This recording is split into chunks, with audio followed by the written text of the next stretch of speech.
Sir, तांडा वस्ती योजनेच्या निधी संदर्भामध्ये नांदेड जिल्ह्याच्या अनेक आमदारांनी काही तक्रारी केल्या आहेत. तक्रार करणाऱ्या आमदारांनी आधी व्हेरीफाय केलं पाहिजे की हा प्रस्ताव येत असतो कलेक्टरकडून आणि कलेक्टरकडून आल्यावर आम्ही त्याला मंजुरी देत असतो.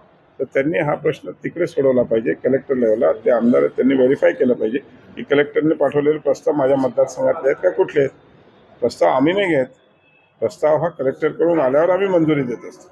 ठीक आहे. मुख्यमंत्र्यांनी त्यांना स्थगिती पण दिली काही काम. स्थगिती दिली तर स्थगिती आम्ही पण दिली आहे, त्याला काहीच प्रॉब्लेम नाही. एकच आहे ते, बाकी त्यांनी व्हेरीफाय करावं, कलेक्टरकडे जाऊन बसावं आणि त्यांचे प्रस्ताव त्यांनी त्याच्या माध्यमातून पाठवले पाहिजे. महायुतीचेच आमदार आहेत ते सगळे.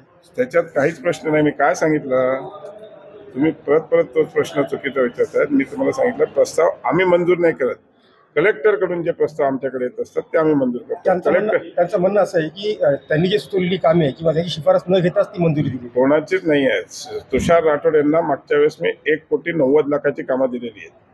त्यांनी व्हेरीफाय करावं. तुम्ही जसं मला प्रश्न विचारता तसं त्यांनाही विचारा की तुम्हाला मागच्या वेळेस कुठून पैसे मिळाले होते, किती पैसे मिळाले होते. असं आहे, हे तर नवीन आमदार झाले, यांचा प्रस्तावच नाही आला अजून. दुसरे त्यांचे प्रस्ताव आले त्यांचे, आणि प्रस्ताव आम्ही नसतो, प्रस्ताव हा कलेक्टरकडून येत असतो. तुम्हाला सिस्टम माहीत नसेल तर ती व्हेरीफाय करून घ्या. समज. बाबूराव कदम यांनी पत्र दिलं.